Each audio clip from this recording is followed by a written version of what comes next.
All right. What's up, guys? It's gootecks. Welcome back to the Untitled Esports Show. I am joined by a couple of esports veterans. To my left, I guess that's your right, the world's number one esports consultant, Slasher. And Is this where I talk, or are you going to intro Zorine first? We're not exactly set on what the fuck we're doing with this intro. Ryan, you're going to figure out who's left and right eventually. One of these days, one is left, one is right, and we'll figure out who talks first. What's the hurry? What's the hurry, Rod? Exactly. All right. Great intro. Thank you. To my other left, another esports veteran, content producer, all-around creative, and all-around cool person, Zorine. Thanks for coming back. Thank you. So many. Did you just snort? Thank you. So many accolades. I appreciate it. Really great to be back. Real excited. We're going to drop some spicy topics on everyone today. Oh, yes. Hope you're all ready. Speaking of spicy topics, are there any spicy topics that could or should be addressed that were left over from last week in terms of things that we didn't quite get to? I mean, there's always stuff left over. Let's specifically any sort of like Soulja Boy blunt smoking endeavors. Unfortunately, we still have not smoked a blunt yet, and I'm actually in a depression right now. Oh, so if all of you could PayPal me in easy cash, send some money to help me. To help you what? Get past it? Yeah. That would make me feel a lot better. I'll see what I can do. Great. Thank you. Anytime. Nice. So is that it? Zorine, you got anything? No, I'm good, thank you. I don't want to use this platform to beg for donations, but I appreciate the opportunity. Ooh. I like it. Oh, it's fierce.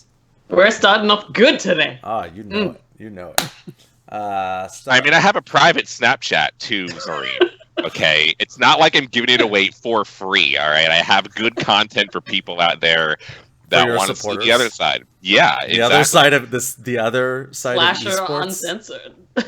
I mean, do you know how many female supporters that I have? I mean, and men too, but I have a good amount of women. It's the other side, Ryan. I mean, I've seen yours. You do a pretty good job. Even Ryan doesn't know about this. Look at according to NCAA president Mark Mark Emmert, esports is about 99% males, and my social media analytics reflect that statement. Damn, that's a nice segue into it. Yeah, but everyone loves gootex's PogChamp. If you know, take that how you will. Yeah, exactly. That's the real face of Twitch. That's right. Let everybody know. Speak. Use your yes. Yeah, use your head. Everyone, use your PogChamps. Make sure you put a Jimmy hat on it, though. There we go. Yeah. There you gotta put a Jimmy hat on your PogChamp. Safety Safety first. Exactly, Ryan. Safety first.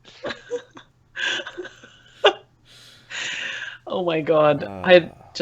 All right, topics. Let's go. All right. Well, I guess let's start by recapping the weekend. Zorine, it was a big weekend for Dragon Ball FighterZ in Los Angeles. Apparently in the same building as one of my non-esports friends lived in, and was totally surprised by it. Oh, really? That's hilarious. Yeah. Yeah, I see someone in chat was already asking about it, so glad to see there's some interest. I dropped by the event. It was held in the Majestic downtown, which I think is like normally like a bar/club venue. So it was a little bit small, but they did fill the venue. Like the finals, it was packed like in the audience, which is nice to see. And it is the very first culmination of the World Tour. So I was interested to see what they would do with it. It was run by Red Bull. So it being a Red Bull event, of course, they did feature Red Bull products heavily. And that was actually one of the big points of complaint from people who were attending. So I don't know if either of you were following this on social media, but you weren't allowed to bring beverages into the venue, which I guess is standard bar protocol, right? Yeah, You weren't who allowed needs to bring- water? Who the fuck needs water, Zorine? What a bunch of assholes. But like Thinking they can bring water into the venue, fucking pieces of shit. at This is tournaments, esports, okay? players need to have access to water, right? Like I don't think they understood that. Here's the No, crazy. I live on Red Bull, Zorine, okay? 24/7 Well, Red you Bull would have only. loved this event because Red Bull was $4 a can. You had to buy the Red Bull. Wait. If They you were wanted water- giving people. Wait, Yes. sorry. Yes. You heard me right. The Red Bull Dragon Ball Summoners Final, sponsored by Red Bull, that forbade people to bring water in, was charging people $4 for Red Bull? I would think the water would be $4 and the Red Bull, they would pay you $4. No. So the water was $5. Whoa! Red Bull was $4. Which is crazy to me, because if you were there the whole day for 4 LCQ tournaments, you were there from like, what, 10 a.m. till like 7 p.m., the very end. And if you're competing, like, you're going to need water at some point. And like, apparently they also sold out of water by the end of the day as well. And then, so I, of course, like, I was like tweeting about it. I was like making the Red Bull event. They're not giving out free Red Bull. We have to buy buy cans, $4 a pop. And then, like, as soon as I tweeted that, for some reason, by like sheer coincidence, a waitress appeared and she was like giving out free Red Bull to everyone What? in the audience. And I What was a like, luxury. oh, yeah, I'll take that. Thanks, Red Bull. So. Yeah, I don't know. Like that's just kind of weird, and I don't know if like that's what they're planning to do for the rest of their esports events, like whatever Red Bull's planning. But like, I don't know. There are problems there, and I can foresee like, especially if you are a pro player coming from a team that is sponsored by a rival or a competitor, like energy drink. I don't know how that would go down. So I think there are a lot of issues to consider here, but like that alone, kind of like.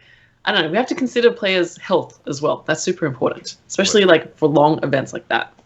So, what you're saying is that now, if they continue with this strategy, this entire thing, this entire esports Red Bull experiment / endeavor was all just to sell cans of Red Bull at Dragon Ball finals? Yes. Let's go with that. I mean, they are hurting right now, the company, Mystery obviously. solved. Are they? But they've been in esports for so long, right? Like they're kind of like one of the original pioneers of like competitive gaming. Yeah. And now the Red Bull is like, where's my ROI? Sell some friggin' cans of this of this stuff. Mark up the bottle price. Well, the bottle you of know water. what? When you have tens of thousands of fake viewers, you got to get the money from somewhere. Ooh. Is that actually true, Slasher? You think they have fake viewers? Tell us more. Well, I mean, as I reported on last year during the Tekken and Street Fighter Red Bull Conquest finals, they definitely use the Twitch-approved traffic inflation to get tens of thousands of fake viewership based on stream embeds on platforms like Gamespedia and Nexus Mods. On the bottom of the page, where the stream would auto-run on the bottom of the page, and that got them. I mean, they went from 15,000 viewers to like 65, and that was, not normal. It's not a normal fucking thing. So yeah, I know what your main thing that you were thinking of is like the branding there and not bringing water in, which, don't get me wrong, is really bad. But for me, sitting at home watching online, the main thing I was looking for was, is Red Bull gonna fuck this up again, and will I easily be able to figure out if they view botted the stream? Wait, okay.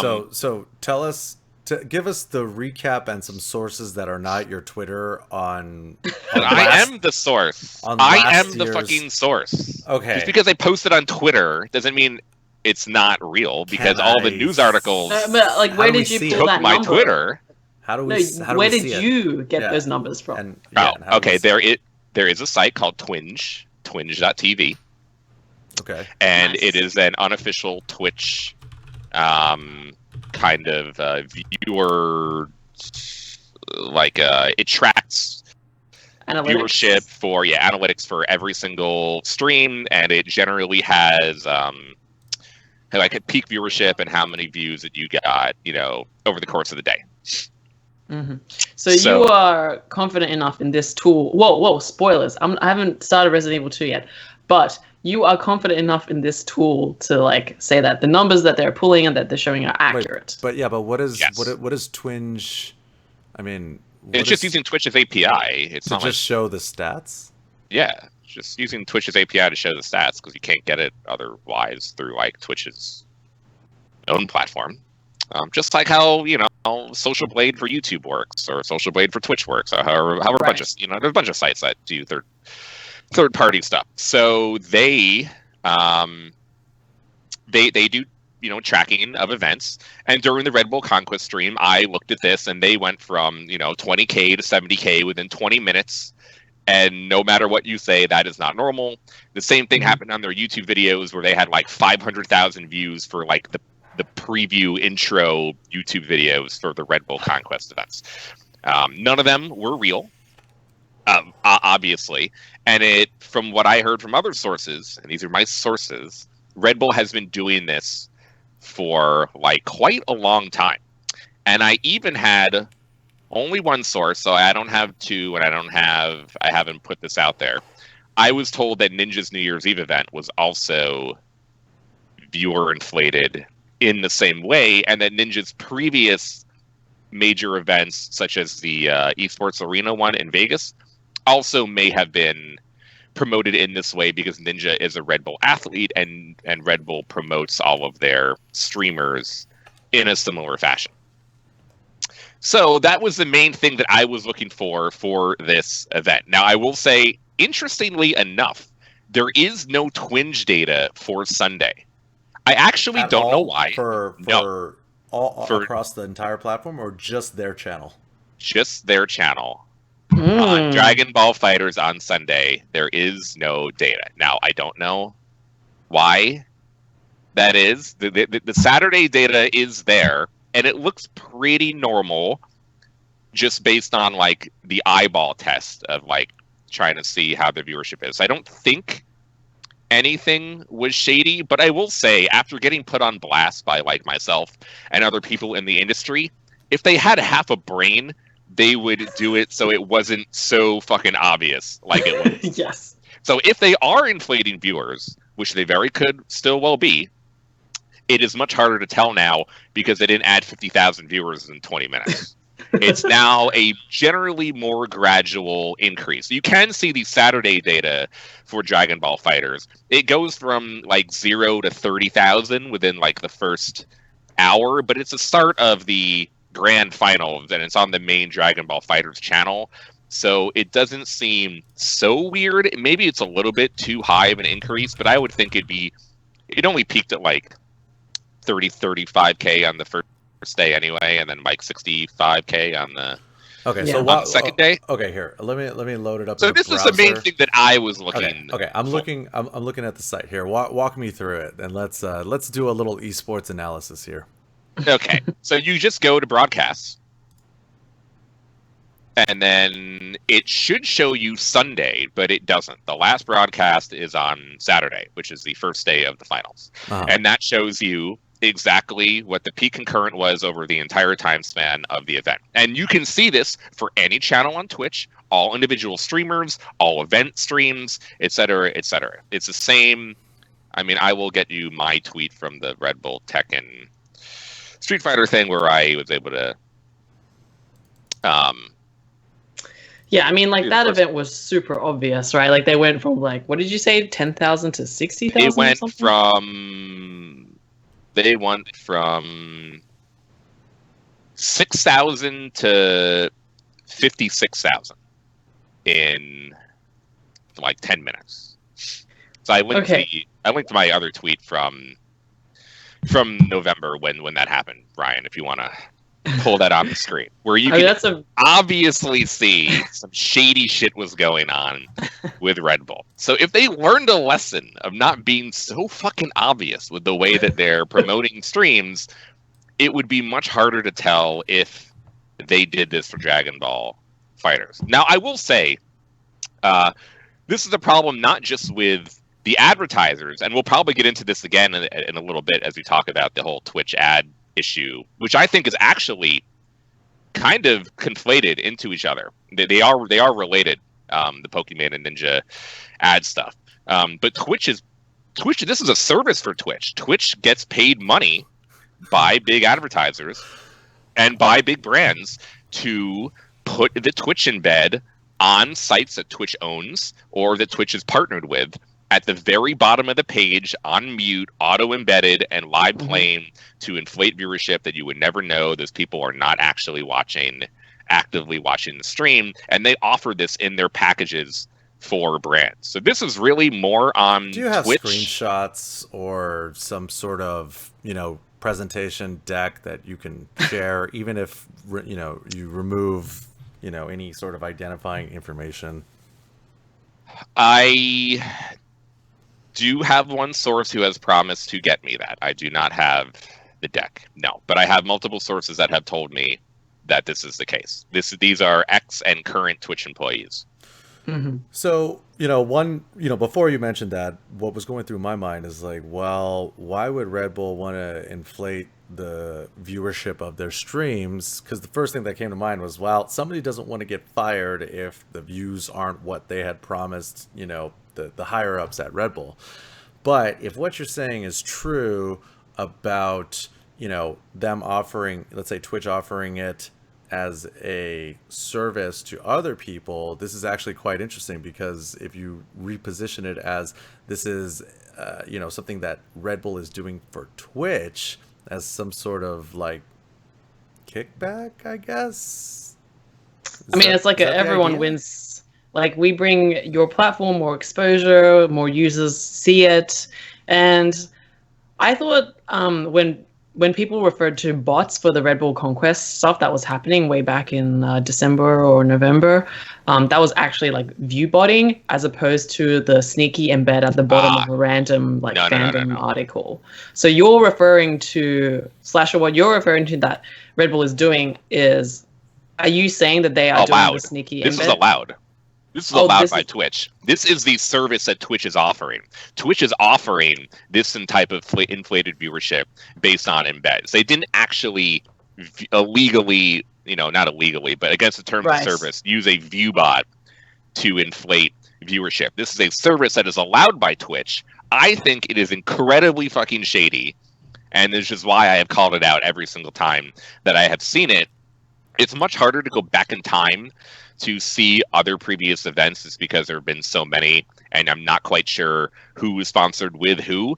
But it would not be surprising to me if there were many, many esports events in this past, especially ones sponsored by Red Bull, that had this type of inflated viewership, which I never had noticed.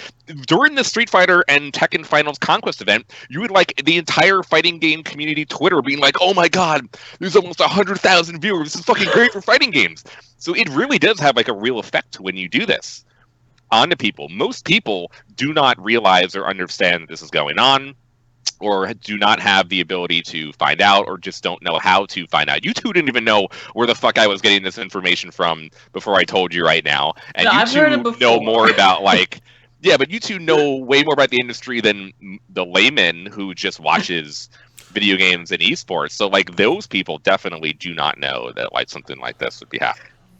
Okay, well, to play devil's advocate, if this is what they're doing, if this is what Red Bull is doing, like selling or like buying packages from Twitch where their embedded streams are being showcased in certain pages or like silently embedded, as you say, is that different to having, say, for example, their stream featured on the front page of Twitch? Like that is, one could argue, just another form of exposure or like featured advertising. Fuck yes, that is way different. And that is included in the package, by the way. You get the carousel, you get the front page. Yeah. On Twitch, you get some marketing and promotional activation stuff. Yeah, this one is by far the most shady. Putting live stream embeds at the very footer of random like Wikipedia type pages where no one sees it. Like if you're on the page. Okay, like what sites are we talking to? Like fandom stuff, right? Now. Like fandom owns a whole bunch of like the wiki stuff, like. I'll find one right now. Hold on. Like, imagine you wanted to learn Street Fighter lore, right, Ryan? Like, you could go to, like, the wiki pages, and maybe at the very bottom of like Ryu's like story about how he was born and like met his best friend Ken or something, at the very bottom is this little Twitch stream that's embedded that's like leads to the Red Bull Conquest Finals, and you are an extra viewer for this event without even realizing it. I'll find you something. Give me 1 second. I mean, here's the thing. I think this sort of pinpoints or highlights one of the big issues that I see, which is that everybody is focused on views, not focused on engagement and let's say how warm an audience is or how open they are to, let's say, buying an actual product. Because really what they're doing here by, let's say, artificially inflating the numbers by embedding them like this is that your view count is high, but like these aren't necessarily going to translate into clicks and conversions of, you know, let's say taking an action like buying a thing or signing up for a mailing list or completing some sort of offer. So really, even though it seems like it's like puffing up esports, it's actually sort of probably, you know, devaluing it or damaging it in the long run. Yeah, no, I totally agree. And this is the argument that I've made. Every time Twitch does this, maybe the advertisers don't know themselves yet, but every time Twitch does this type of service, they are definitely decreasing the entire market if advertisers find out in the future, because YouTube does not allow this. You cannot inflate your viewership through Google Ads or an embed through an advertisement on YouTube Live. You will not get, not only can you just not purchase it, you cannot inflate your viewership. So Nexus Mods is one of the biggest sites that is part of this issue. And I picked a random Dota hero page. Like I went to a random wiki page on the Nexus, on the Gamespedia. Sorry, this is Gamespedia. Okay, here, website. Let me pull it up. Okay, all right. So Gamespedia is owned by Curse, and as you know, Twitch bought Curse last year, and that is part of this, by the way. Sorry, I did not mention this aspect. Curse's websites, which include the Gamespedia websites, which is owned by Twitch, is one of these sites that has this the most in well, their it doesn't service. have it right now, though. So what you're saying is like keep down scrolling. here at the bottom, underneath the gallery, down by the bottom menus, that when stuff is going on, that Wait, do you not see it? No. What do you mean? Do you have ad block on? I'm using Brave, but I mean I can turn off the here, let me turn shields are up here. Hold on. Let me turn off let me turn shields down. Whoa. You see? Wait, hold on. Let's see. Well, here's the thing. This is what. Whoa! Whoa! Ryan's there it is. Have you not seen this before, Ryan? Really? No. Okay. First off, what business does gootecks have on Gamepedia.com? I'm sorry, guys. What I'm. Okay, all right, here. So that was just a random page on Gamespedia. Gamespedia has like 50,000 index pages because it's a Wikipedia site. So, it has an index for every single hero, and then has an index for like every ability under the hero, and under every single different index site is this stream. All right, well, to be fair, it did load. It did load up at the bottom, but it didn't autoplay. Yeah, it does. Yeah, it does. Mine didn't autoplay, but maybe I have some settings on. But if it autoplayed on yours, I believe you, because it just being it's autoplays on mine. It being here is really quite concerning. Yeah, I mean, like so many people will just have that page up without even realizing that they're adding an extra view onto someone's stream. And that is the whole point. That is like the entire business. And Twitch owns the fucking website, which is why they can put it part of the packaging in their marketing materials. Oh, it's genius. And which makes it so much shadier. Yeah, it's genius in one of the most awful ways. And hey, look at here's Pokimane is auto-playing here on the front page of Gamepedia. Yeah, that too. Ryan. Hold on, I gotta turn off shields down. Let's go, guys. I mean, see, here's the thing. Like, it's not Pokemon anymore. It's Night Blue 3. Here's the thing. Whatever. It's the same shit. It's fine. It just it changes. It doesn't matter. Whatever. If they're gonna put embed a stream here on the front page, whatever. I mean, I don't really care about that. But here, let me try clicking on like some random page. Yeah, click on a random page and see what happens.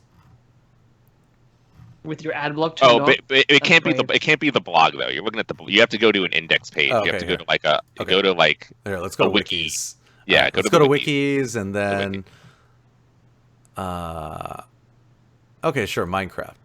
All right. Yeah. Minecraft wiki. Random page. Go to items. Just look up a random item. Yeah, go to item. You got to go to a hero or an item. You can't go to the main hub wiki because it won't. Here, let me take that. Why are you ad blocking, Ryan? I use Brave because I believe in the there you go. Brave attention token. Yeah, there it is. Oh, wow, it did autoplay. Wow, I know. Northern Lion playing Minecraft for 6,000 people. I think I also read an interesting. I read an interesting article about this because some streamers were noticing the inflation of their viewers, but the chat was still very much the same size, and they were wondering what was happening because they were like, "Why have I got so many viewers all of a sudden?" But the chatting, the people who chat and who are active and engage, are still a very small crowd, and not even they were aware that their streams were being featured on these pages. That's crazy. Yeah, I mean, it's actually quite genius now. I think the acquisition of Cursed and the family of Cursed web properties such as Gamepedia. Gosh, if only we would have had the money. This could have been ours, guys. Save your esports money. We just spent 20 minutes talking about how shady it is, and now you're like, damn, this could have been us. Ryan's all about that esports dollars. Money made in esports is usually about a quarter of what you would have made in the real world, but it's worth about 5 times as much once it hits your bank account. So okay, now before we directly relate this to the Twitch ad controversy, which it is related, let's just go back to Dragon Ball Z, because the only other thing besides all this stuff which I was looking for to see if Red Bull is inflating viewership, is that we don't know details, but they announced that the second year of the Dragon Ball World Tour will actually happen. This comes after I reported. It's all coming together so that they can put this in there in the sponsor deck for Season 2 2019. Look at our views. I mean, yeah, for sure. That is absolutely part of genius. Part of why that happened. All right. Twitch Cops, but this is hook your boy up. We're trying to take the Untitled Esports Show to the top of the charts. Well, we're at 70 viewers now, so we're really close to getting up there. This was after I reported last year that Toei Animation, who is the owners of the Dragon Ball franchise and the rights to Dragon Ball, along with a bunch of other shit, which I don't understand because Japan is crazy like that. They were not letting Dragon Ball be at EVO Japan, and they were also making it very difficult for other tournament organizers like DreamHack to run Dragon Ball events.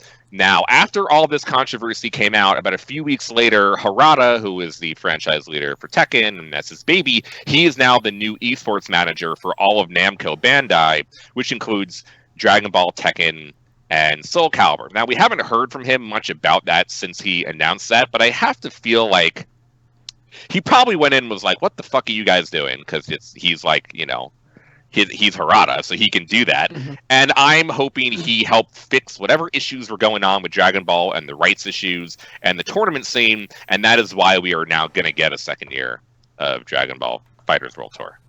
Okay.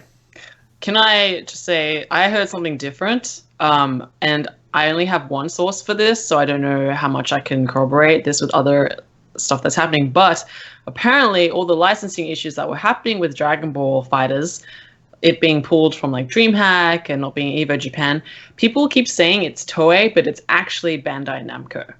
And if we look at the evidence, it's actually super interesting because, all right, let's look at the existing games that Bandai Namco have already. Tekken, obviously, the Tekken World Tour. Evo was not on a Tekken, like it was not a Tekken World Tour stop. Was Dragon Ball FighterZ a Tekken, like a World Tour stop at Evo? Sorry, was Dragon Ball FighterZ World Tour stop? Was one of them Evo? I don't think it was. No one got a Dragon Ball there, right? I don't think so. So something like that kind of lines up with what we've seen in the past, and maybe it's like Bandai Namco want to control this tour and like have it be their own thing rather than live off the backs of like third-party events that similar to the way that Capcom does their Pro Tour, right? So maybe that will continue. I don't know if that is something that Harada has direct influence on or has had direct influence on, or maybe he'll change it like coming in this year. But that is just what I heard. Apparently Toei is the one who's kind of being shot at by everyone, but it's like that's so not the case. Yeah, I did see that one tweet that Toei made on social saying like, we don't know anything about it. And it wouldn't surprise me if they didn't. But the way it was positioned made it seem like there was like the upper echelon copyright holder of the franchise that was stopping it. But maybe you're onto something. Maybe it was actually Bandai Namco all along. Ooh, the conspiracy runs deep. But why would they not want Dragon Ball to be at Evo Japan? Why would they not want Dragon Ball to be at DreamHack events? I mean, they're not Riot. They're not Blizzard. They're not going to magically start hosting, like, make their own make a gigantic venue, put all the events inside. I mean, yeah, they had the World Tour Finals, which they had to partner with Red Bull for. But I do not see them, doing this in the future. It is much better for them, in my opinion, to partner with the existing events that go on in the community, including the biggest fighting game tournament in the world. It would make sense to me. That would be an obvious thing to do. So it feels like there is something larger going on. And I kind of feel like if anyone could fix it, it would be Harada. Like, if literally anyone in the world could do it, that would be the dude. Yeah, it makes sense, but thinking about how and why the Capcom Pro Tour came to be in the sense of partnering with existing events, I mean, do you really think that given the choice, if money were no object, that Capcom wouldn't have done the same? I guess what I'm saying is that Capcom, I think they did that because from a resource perspective, money-wise, it was much easier and cheaper to just partner with the existing events. Whereas with Bandai Namco, they have enough money to essentially be able to call the shots and run their own thing so that they don't have to deal with a lot of the situations that, Capcom has to deal with when working with other events that they don't fully control. Yeah.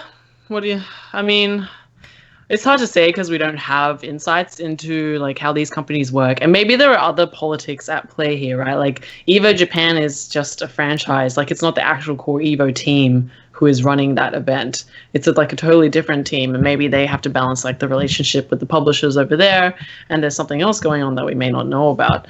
So, I mean, like, yeah, there is just, it could really be anything at this point, but So did they put it back into Evo Japan? No, right?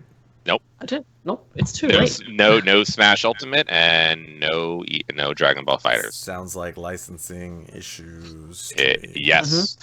So now wait, the actual question in our show doc, which we still have not gotten to for the first topic, and we're like 30 minutes into the fucking show, is will Dragon Ball FighterZ Season 2 dethrone Street Fighter V as the #1 fighting game? And I'm going to go to the expert, Mr. PogChamp. What are your opinions? Great question. Slasher. I think that based on the new information that we have learned, the alleged new information that we have learned today about, inflated Twitch viewership across multiple streams and events, I think even if Dragon Ball were to overtake Street Fighter as the most popular fighting game, would there be some debate about whether or not those numbers were really legit? So I think, I guess it just depends on what package, Red Bull bought from Twitch for the 2019 season. Because I'm pretty sure Capcom is not springing for that. So, because, okay, for example, EVO is probably going to be the most viewed event of the year for every fighting game, probably except for Smash. Of course. Maybe Genesis 6 actually next week is going to be the biggest Smash event of the year. But Red Bull would not pay for inflated viewership at EVO because Red Bull is not a sponsor of EVO. And Dragon Ball's best viewership was at EVO, which seems like it's more organic. So, EVO 2019, does Dragon Ball beat Street Fighter V? Without inflated viewership. What were the numbers this year, I guess? You mean in 2018? Well, yeah, Dragon Ball FighterZ did beat Street Fighter, didn't it? It peaked at like 250k, and Street Fighter was like 200 and I want to say 20 or 30k. So technically, I mean, if you're looking at concurrent viewership itself, and one could argue that the time slot for Street Fighter was bad because it was running real late. West Coast time, which is even later in the East Coast. Dragon Ball had like the earlier time slot. But are you talking about in terms of viewership or entrance? Because all things combined, everything combined. I don't see why it would slow down, and based on, I mean, it's also possible that Capcom has a lot of stuff up their sleeve to. It's a possibility. I'm not saying it's likely. I'm just saying it's possible. I mean, they've only released one character from Street Fighter 4, so maybe they reveal a bunch of stuff come Evo time. It shakes everything up, and then gives Dragon Ball a run for its money. Not saying that's what's going to happen, just saying it's a possibility. I think the real question is whether or not whether or not Dragon Ball will be upstaged by Smash Brothers Ultimate, because I think that's a far more interesting bet. Oh, come on, that's like an obvious one though. Yeah. Almost to me too. So then it's not okay. So then it's just a battle for number 2, not number 1. Okay, but Dragon Ball versus Street Fighter 2019. I mean, I think Dragon Ball beat Street Fighter last year because it was the new, it was the first year. The shiny new toy. Yeah, whenever whenever a fighting game gets their first year at Evo, it does like significantly well, and then the next year usually not so well unless you're Street Fighter 4, which Street Fighter 5 is not.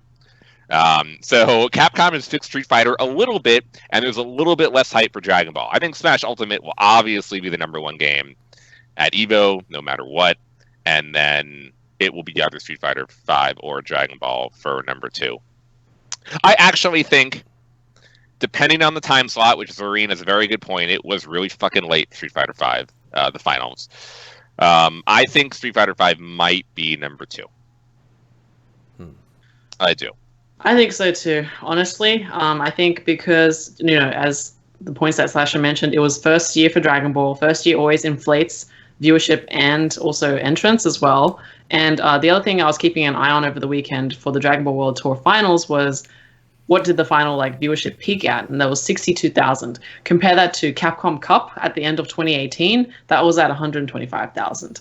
So, that, I think these two numbers kind of show that Street Fighter 5 has longevity, and once the appeal and the shininess of the new game like Dragon Ball wears off, that it'll kind of the numbers will skew again.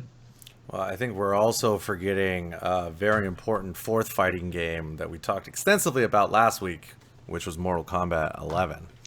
Mm-hmm. So that probably is the dark horse in this particular view count race. It's actually so fucked up. It's like this is probably the greatest era for fighting games ever, except Capcom is so incompetent at their jobs that they fucked up Street Fighter this bad, where it might not be the case, just because the pinnacle game in the fighting games is in the state of that it is. But I would say otherwise, I would argue this is definitely the height of fighting game history right now. Mm-hmm. Yeah, the Event Hubs podcast pointed out that Capcom has botched the launch of every fighting game they've released since Street Fighter 4. Yikes. And that really puts it all into perspective. Shout outs to the Event Hubs podcast. They were like, they botched Ultimate, or sorry, it was basically saying they botched Marvel 3, Ultimate, Cross Tekken, Infinite, and Street Fighter 5. Damn. Although, I mean, I think the Marvel 3 launch was... Yeah, I thought Marvel 3 fine. was pretty solid. But- I thought but- Marvel 3 actually went pretty well. But all the other ones, I mean, definitely Infinite, Cross Tekken, Street Fighter 5. I mean, yeah. And it blows my mind because this company was able to get Resident Evil 2 remake out the door and everyone fucking loves it. And Monster Hunter was like game of the year for a lot of people. So like, what the fuck is going on over there that you fuck up like one of the main like game brands of the whole company? Different dev teams, man. Yeah, different. Yeah, definitely different everything. But now, I mean, they got the Street Fighter Pro League. So Yeah, check that out on last week's episode if you want to hear us talk about it. yeah, no new updates on that front, I don't think. Nope. Okay, well, that's interesting. Thank you, Slasher. This is why you're the #1 esports consultant. You got the data. And speaking of data, Twitch has come under fire recently for running the ads for Ninja's New Year's Eve event sponsored by Red Bull, as well as, I guess, a Pokemon event, which I completely flew. The NFL. Oh, ooh. It was sponsored by the NFL. So they people were mad because they felt like, oh, now Twitch is running ads for a streamer that's not me, and therefore I'm getting less views because this person is getting more views, and damn the man because this is taking viewership away from my whatever community substream or whatever. And here, let me pull up the apology. And then we'll talk about the analysis by former Twitch original and one of the first Twitch employees, Twitch's Justin Wong. Since December, there have been 2 instances of advertisements on Twitch, which we believed helped spotlight exciting events taking place on site with some of our creators. We recognize those good intentions caused concern across our broader Twitch creators that these advertisements may drive their audiences elsewhere and that we had unintentionally created a potentially negative impact with our efforts. Oh, we want you to hold us accountable. Glad you're here. Blah, blah, blah. And then Blah, blah, Justin sort of went in and broke down line by line their non-apology. I mean, it's very PR. Their marketing / PR people did their jobs. If you had to put out a statement, this is probably the best statement that they could have put out possible. I don't know about that. They kind of seem incompetent all the way around. But yeah, Justin does a pretty good breakdown. By the way, since we're on Cross Counter TV, Ryan, you should probably tell people Justin Wong, the Twitch employee. That's what I said. Is not equal. Okay. That's what I said. Okay. Yeah, I said one of the original Twitch employees. Twitch is Justin Wong, not new. Yes. Not new father Justin Wong. Yeah. But yeah. Got him. So basically, I guess what the general vibe from a lot of the Twitch, streamers is that Twitch is, and I guess really the analysis from Justin Wong is that Twitch is losing touch with the community. I mean, no fucking shit. Obviously, they've been losing touch with the community for feels like almost a year and a half now. They've fired dozens of employees, early employees. They have let go people that we know personally from the company. All were original people at the company. Everyone else who had their stock options vested because they were there for 3 years have now left the company, including Justin Wong. The only person who left is pretty much Wheat. DJ Wheat is the only one still over there who hasn't left the company yet. And they don't really seem to know what they're doing.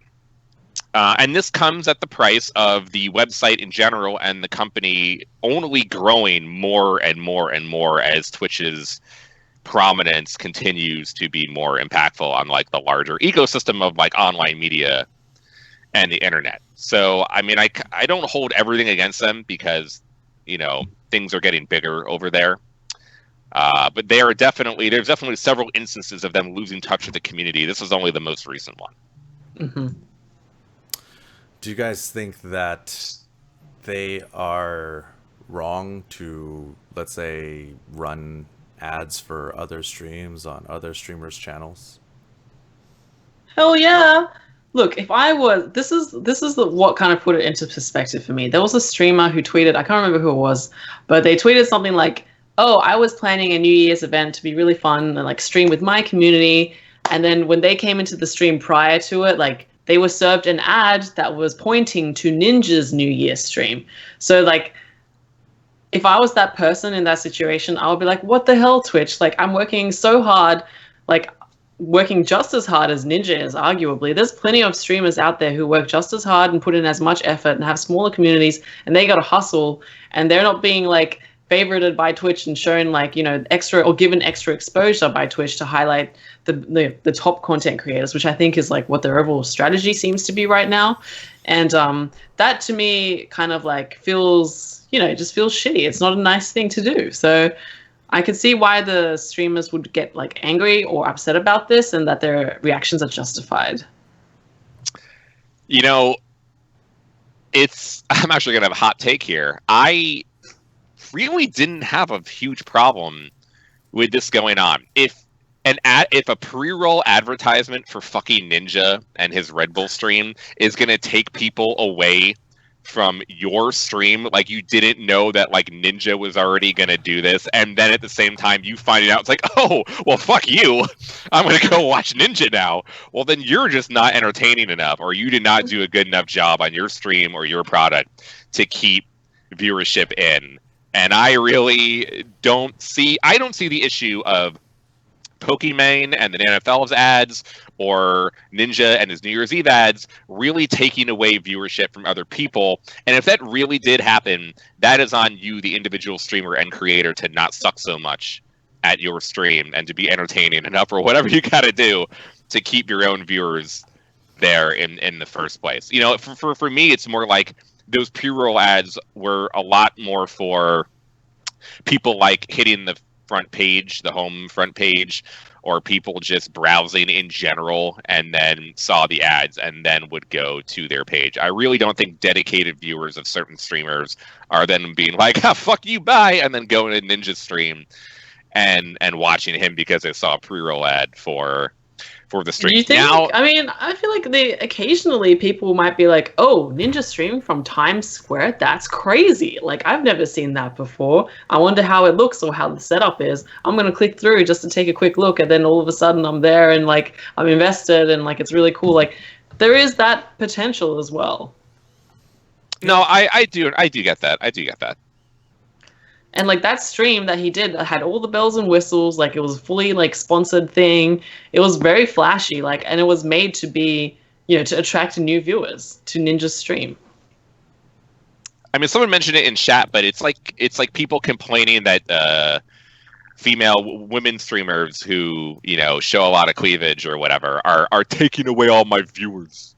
They're taking away all my viewers. All these fucking thoughts and e-girls are taking my fucking viewers. If all of these bitches were on Twitch, I would have 5,000 viewers. I'd be fucking famous. I had all this money, but no.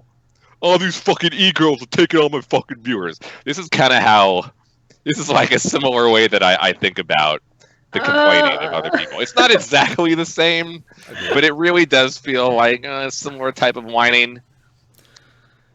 It might feel to a lot of people, streamers that have spent so much time trying to build up their community on Twitch, that, you know, it might feel like it's you versus Ninja, or you versus the man at Twitch, or, you know, whatever. But really, it's you versus you.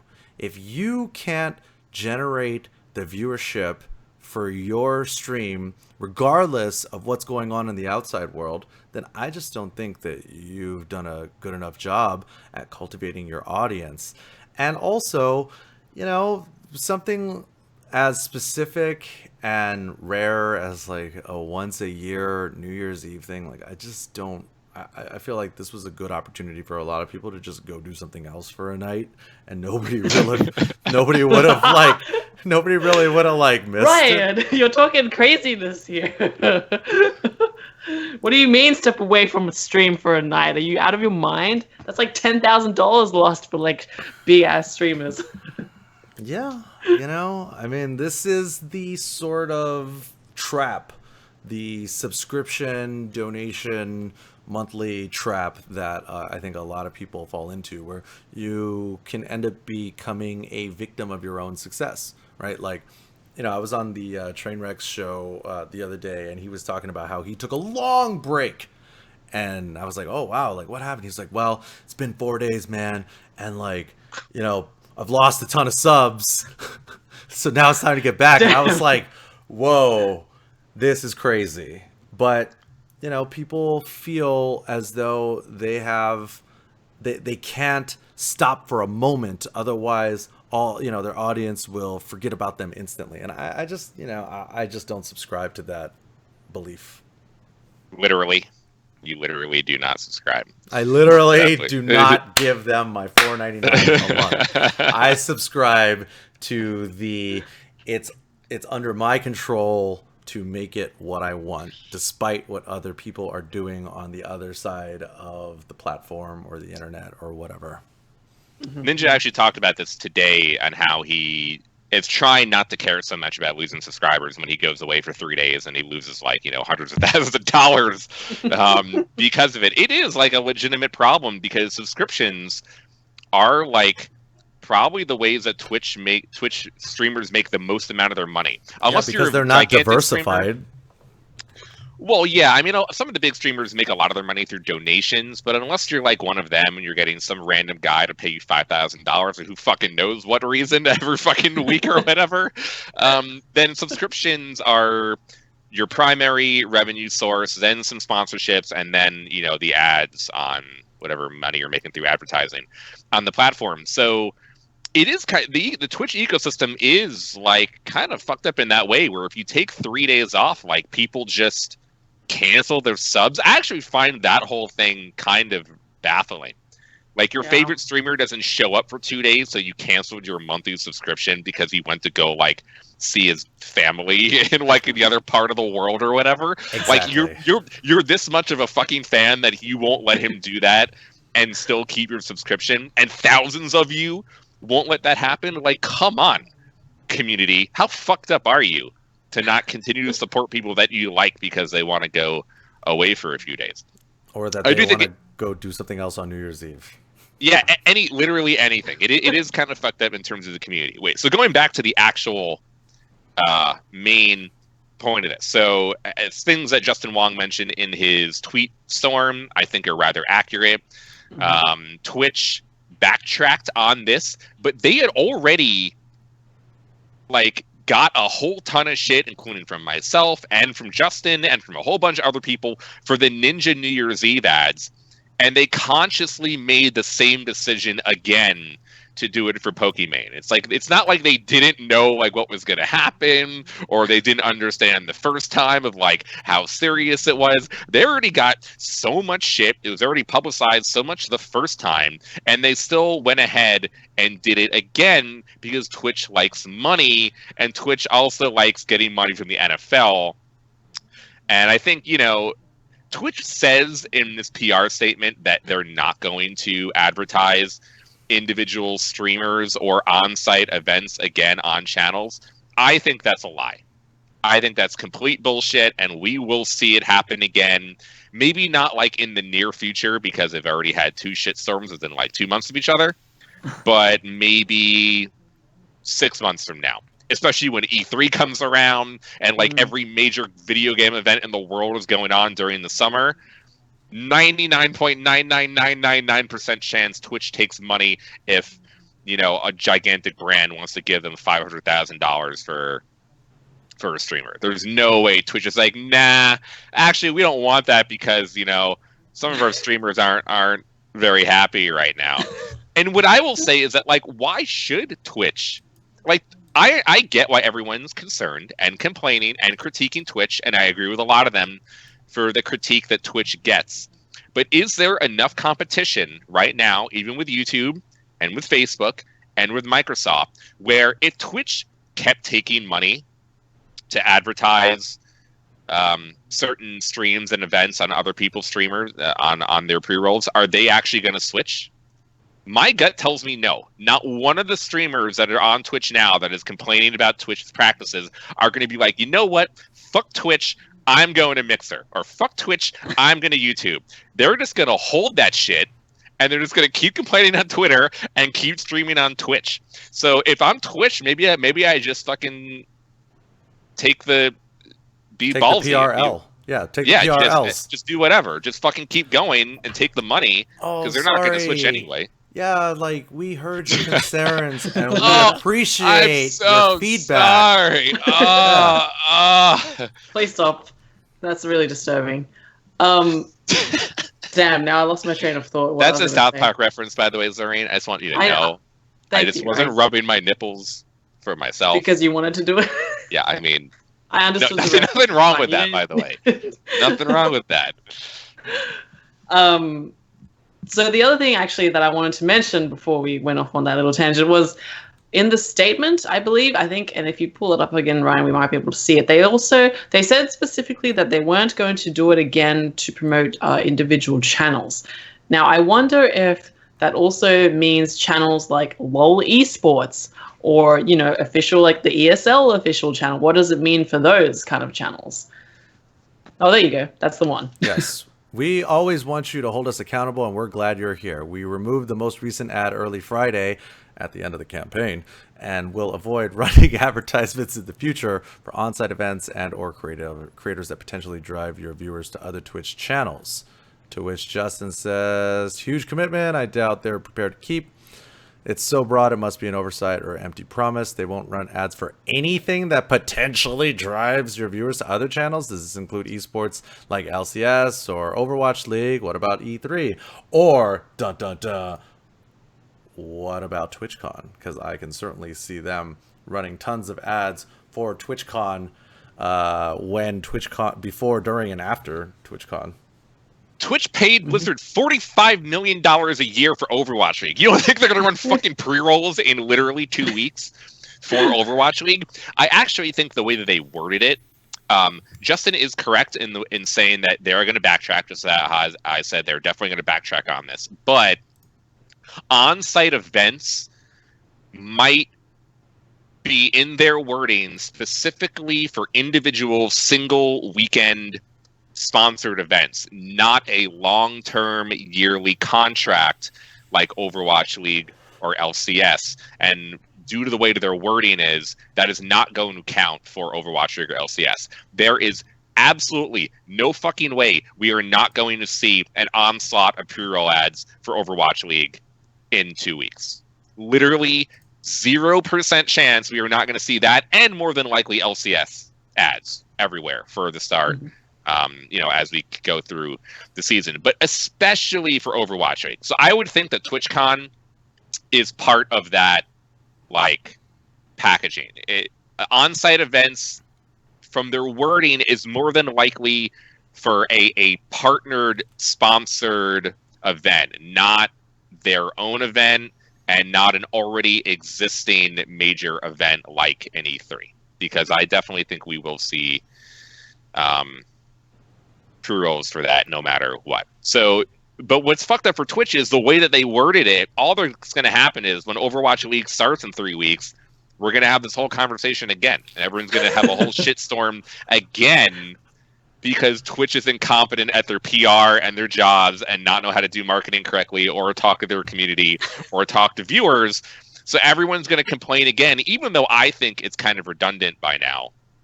And I understand some of the streamers' concerns, but I think a little bit of this is, it is a little bit funny. And also tying it into what we were talking about earlier with like Red Bull, this is on the brands and Twitch. This is not on individual streamers.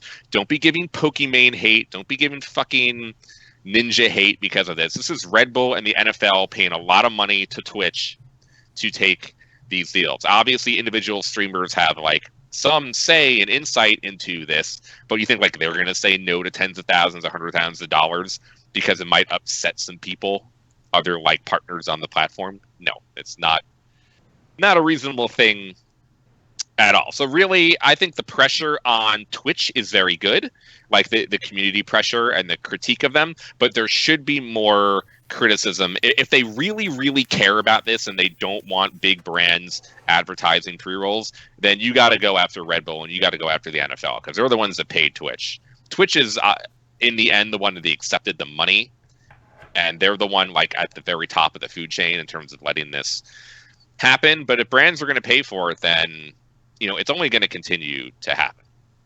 Mm-hmm. Oh, by the way, one other side note: if any of these other streamers that are complaining right now got offered $50,000 to do a major weekend event, they're gonna fucking take that money and shut the fuck up and not mention any of this, and they're gonna do literally the exact same thing if they were as big as Pokimane and Ninja. Yep, exactly. Of course. It's not selling out, it's cashing in, baby. And yeah, I mean, speaking of cashing in, time to roll an ad. Hey! I know, right? Nah, this is an ad-free show until Red Bull or Twitch or whatever trying to run these pre-rolls. Okay, I'll tell you who's not trying to cash in on esports, guys. Would you believe me if I told you that the NCAA is trying to act like they don't want any part of esports? They're not trying to cash in on esports. Now, is that a good, like, as someone who doesn't follow traditional sports very closely, I assume this is a good thing, right? Because I've only heard bad things about the NCAA. Yeah, same. I looked at this and some of the things that the president of the NCAA, Mark Everett, was saying at their annual convention, and I was like, well, NCAA really doesn't have like the best reputation for like treating everybody fairly, because this is like a multi-gazillion-dollar business that is built on top of the efforts of essentially amateur athletes, and they try to keep it that way by not giving the players anything, because the way that I understand it is like, oh, well, that would compromise like the integrity of our collegiate athletes, blah blah blah. But to me, it just sounds like that just means more money for the NCAA to keep.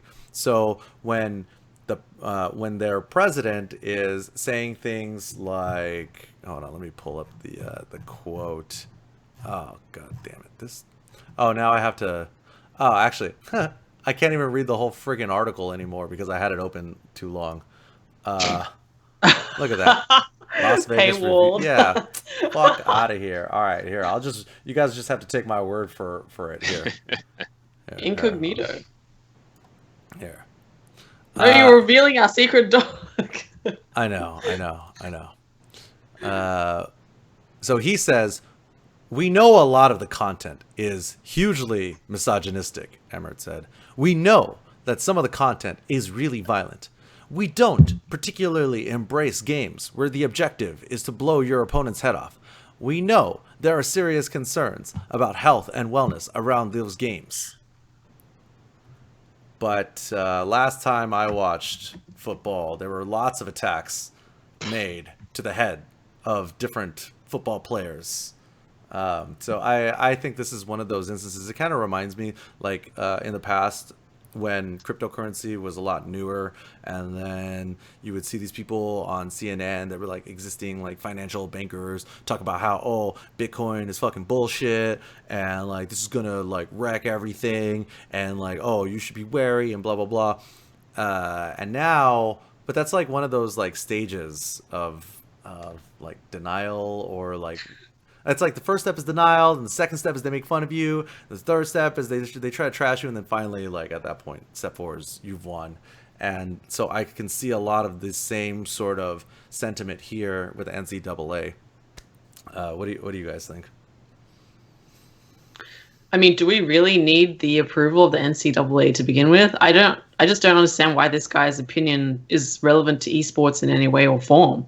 The NCAA doesn't do anything in esports currently. I know they were interested in getting involved at one point. I think the angle is that there's a growing number of colleges and universities that are integrating esports programs into their operation. So the natural progression is for some people to think, oh, well, like, what about the NCAA? Shouldn't we get them involved so that they can help us run our esports tournaments and programs? Oh God, no, keep them far away. We don't want them to come near it at all. Yes, it's misogynistic, it's awful, it's really violent. Don't come near it. There's so much blood and gore. I mean, yeah, as Ryan mentioned, the NCAA is most known for making billions of dollars off the backs of college athletes, paying them no fucking money, and not giving into rights in like video games or like jerseys, anything to college athletes, and they're kind of pieces of shit all around for this. Secondly, real sports is where you get CTE and concussions, and you have people breaking legs in the NBA every other week, which I love the NBA, and I don't really care about football so much, but you get actual injuries in sports. Not in video games where things aren't fucking real, so nothing happens because it's not real. Yeah, there is like wrist injuries and what is there, carpal tunnel, and that is like a thing people have to worry about, and like posture and like all that other shit that comes with like sitting in front of a computer for a long time. But you actually get real physical, long-term health issues with sports, not with video games. It's one of the actual advantages of video games that you can't do. So it is quite funny to hear the NCAA talk about this. Now, there are two things I will say, Zorine and to Ryan. One, I do think that one of the next frontiers for esports in terms of the growth phase, not just esports, but competitive gaming as a whole, will be on the collegiate and high school level, and that the popularity of college sports in America, like college football and college basketball, is like so goddamn popular, more popular than some other sports. Like I would think college basketball, college football are bigger than hockey in America. And, you know, it would be really nice to have that type of system for esports. All the individual schools are doing this themselves, and some of them have tried to do esports things within like their conferences. I think like the Pac-12 and the Big East each have League of Legends partnerships. We have Big Ten with Riot, and that probably is the better way to go. If each of the individual conferences work with the developers instead of the NCAA as a whole. But I really do think that collegiate activity and high school activity is going to be one of the next big frontiers in terms of getting people into esports and gaming at a younger level, and then giving them a better road to approaching pro status than grinding 14 hours a day, hustling in scrims and making no money, and then maybe never going pro and then ruining your whole life. Like, it would be better if there were more scholarships so you could go to school and, you know, do your classwork and then also play at the same time and then try to go pro that way. And probably the only way this is going to happen is through the NCAA. Like, I don't know how exactly everyone is supposed to get around this Goliath monopoly fucking thing that is in the way of everything. As I said, it would be better if the developers work directly maybe with the conferences or the individual schools. But at the end of the day, the NCAA kind of runs the show. So if collegiate activity is this important, I'm up for solutions on how getting around the NCAA, but I do think it is something to consider, as much as I dislike them for everything else mentioned. Point number two was, okay, being misogynistic is kind of ridiculous. Yeah, of course. Video games and esports does have problems with racism. It does have problems with sexism. These are all like legitimate concerns to be aware of when talking about video games and esports. Like, you can't just say that it doesn't exist. But like, as a larger thing, no, it's wrong.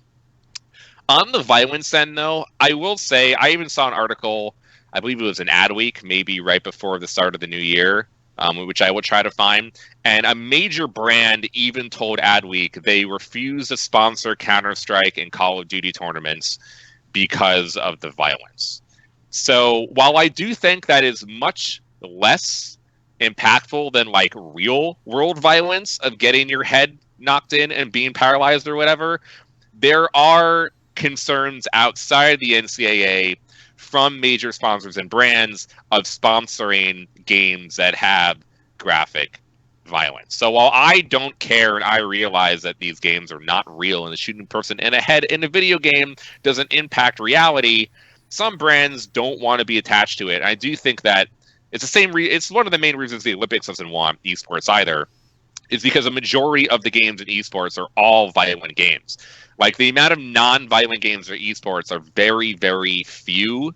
Like maybe Rocket League and the sports games, and you could say like the amount of violence in League of Legends is rather ambiguous because it's a very cartoony type of game and there's no blood or whatever, but you're still kind of killing things. One of the aspects of esports is so good is that you get to kill everything in virtual reality, and that's kind of one of the appeals of video games, but it doesn't necessarily work with larger brands or systems like the Olympics or the NCAA. Yeah. Ryan, you were making faces out there that told me you did not agree with Slasher's statement that college sports is the next level that esports needs to hit. Well, it's great that you brought that back up, Zorine, because I was talking with the world's #1 esports consultant about specifically high school esports, and I quote, he said, no one cares about high school esports, gootecks. Nobody cares. Nobody watches that. Nobody Who does cares? care. Nobody gives a shit right now. They just will in the future. Okay. I don't know. I mean, like, why? Okay, let's say, for example, some of these players are already, like, very young, like 15-year-old, playing in the pro tours already, pro tournaments, in the pro scene. Why would they skip that to compete at like in their little high school tournament? You know, like Sonic Fox was 15 when he was winning Mortal Kombat tournaments already. Like, I don't understand why limiting it to high school will do anything. I think it's not so much about, let's say, choosing to compete at the collegiate level versus the pro level. I think it's more about building the infrastructure so that those players out there who are aspiring pros who haven't yet made it to that level have a clearer path to follow. Yeah. Right. That is more of the case. Also, there's only like one or two LeBrons in the world. Yeah, there's a Faker. Yeah, there's a Sonic Fox. But we don't hear about the thousands and thousands of other people online who try to go pro at video games and then just never make it. They just never make it because they were really good, but they were never like the best. And they spent years from 17 to 25 and they got really close, or they couldn't do it, or they were pro for a little bit, but they couldn't do it. The amount of like incredible top tier 1% 16-year-olds in the world are like,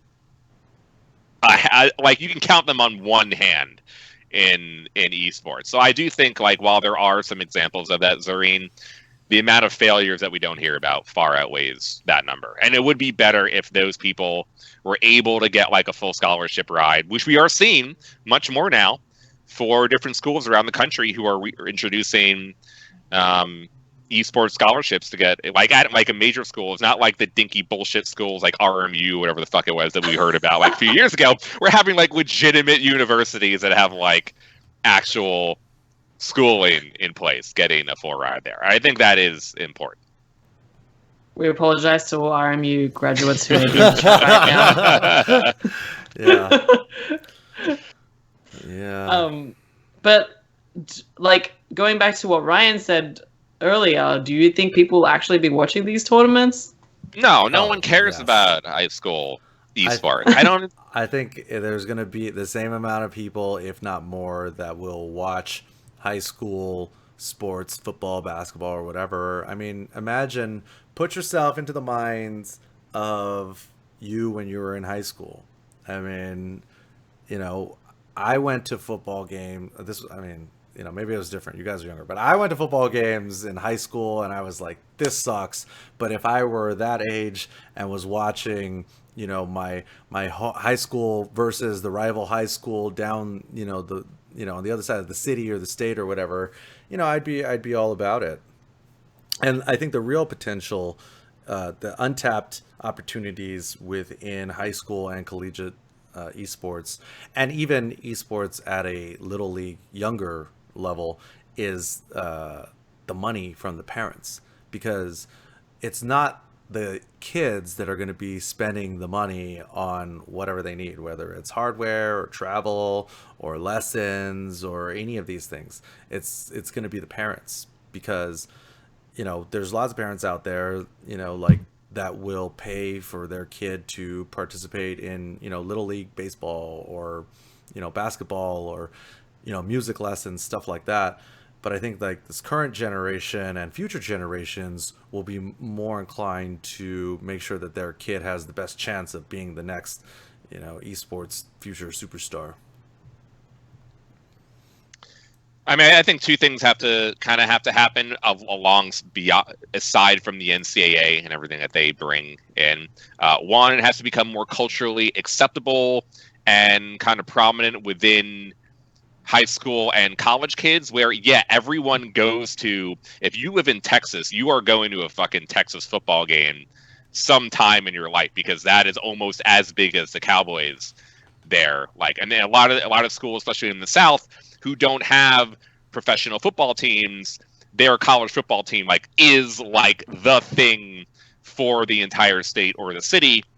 And going to games for colleges and a little bit and somewhat of high school is like a thing that everyone goes and does, where going to see a collegiate esports competition is not even remotely in like the top 15 things you could even say that you would go fucking do at this point in time. So not now.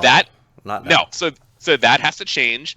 And the second thing is there has to be more direct correlation between going to a top school and then getting drafted or whatever into the pro leagues.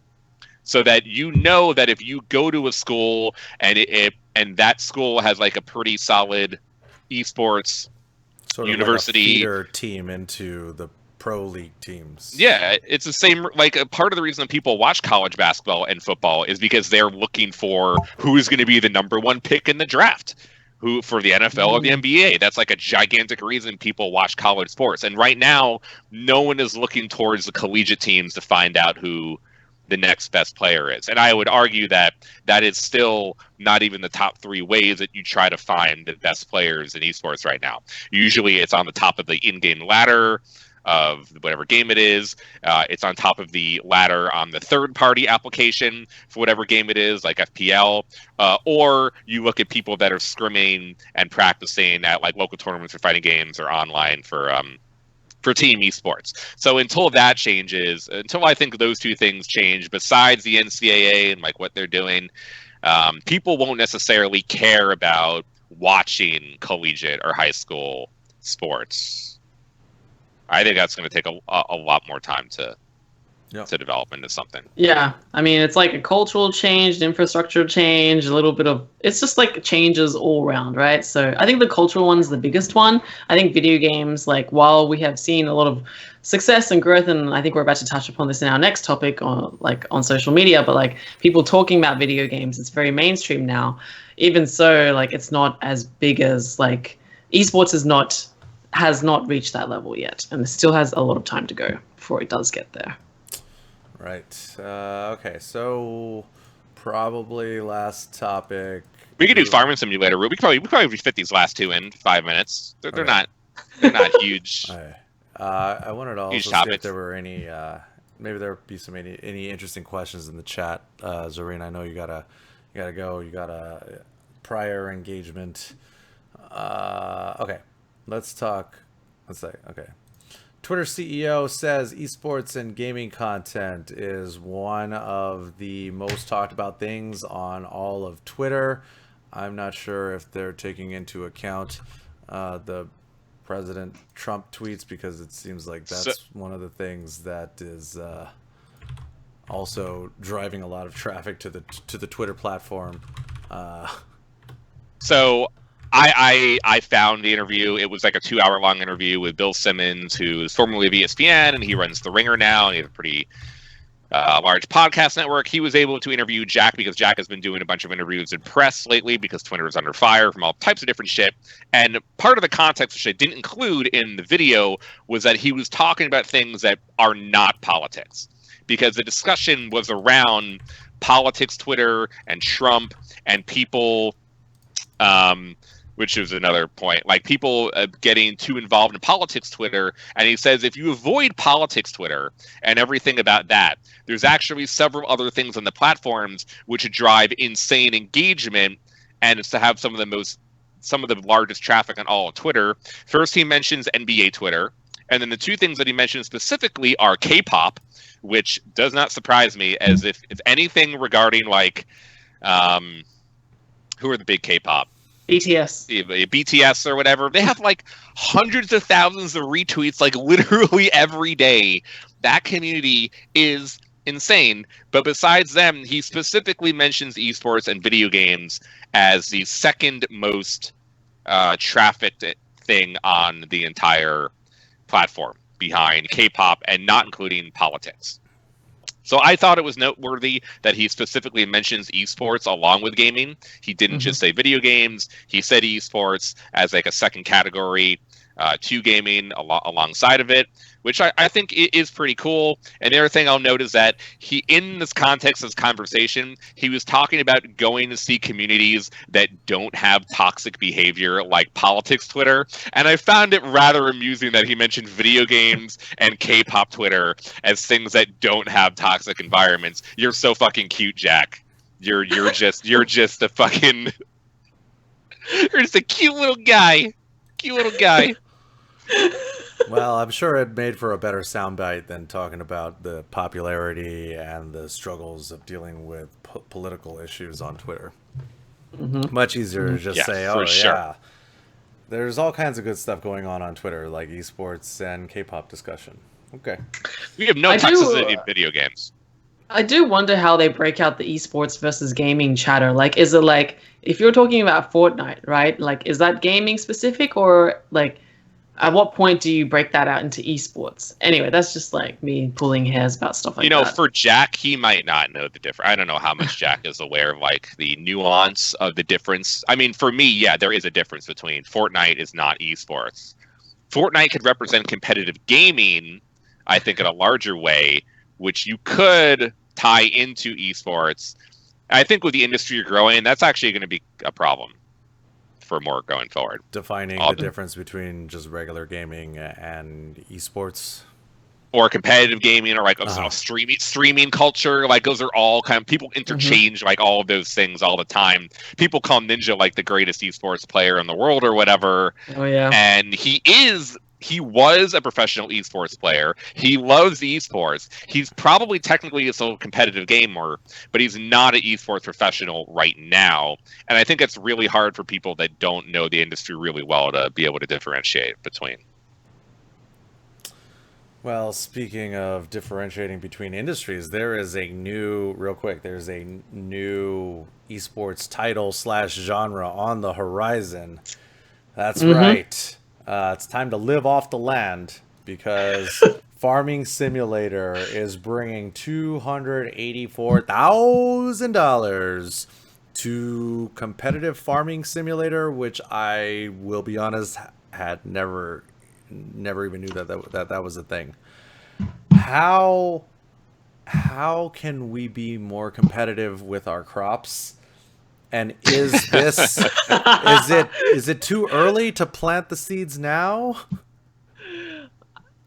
I can't believe you just there's love me a good pun. I would actually I will admit I'm not a farming simulator expert, but yeah. I want to know how does the competitive scene work? Like, how do you compete in Farming Simulator against someone else? Is it like your farm is more successful or has more value? Like, what is the actual thing? But that being said, I was super impressed with the amount of sheer money they are putting up into this farming simulator tour. How much was it? $284,000. And oh my god! For reference, Capcom Cup 2018 winner Gachi-kun walked away with $34,000 less for traveling all across the world and handing out beatdowns through all of 2018. But hey, you know what? Maybe you didn't understand the real value of virtual farm goods. That's so crazy to me. Like, what is the size of their audience? What must it be for them to be able to hand out like this much of a prize pool? That's just like Tekken got so much less. Like, if we even had a fraction of that, like half of that, I would be so happy. So it's crazy to me that farming simulators kind of come out of nowhere with this huge prize pool for a scene that I didn't even know exists. Same. Farming Simulator is more esports than fighting games. Ooh. Well, hey, you know what? That one hurt. No argument there, but here's the thing. Is that money and our sort of lack of knowledge about the competitive farming simulator scene, does that say opportunity to anybody else? Are we going to go down this path, this freshly picked fresh dirt road with no weeds in it, and really sort of shift gears? And what do you guys think? Is this enough to get you guys to at least install farming simulator? I mean, as esports professionals, I mean, Rod, you're the #1 esports consultant. I mean, don't you find that as the #1 consultant, you need a diverse set of knowledge about all the different esports titles and genres? Yeah, I'm already on my farm right now. Oh man, he doesn't even play Street Fighter, right? Come on, man, you already knew the answer to that question. We're behind schedule, Zorine. Me and you, we're gonna have to catch up to Rod because now the stakes have been raised. I got my cattle already. I got the grass feeding in and the raising of the crops. I got my tractor. I got a new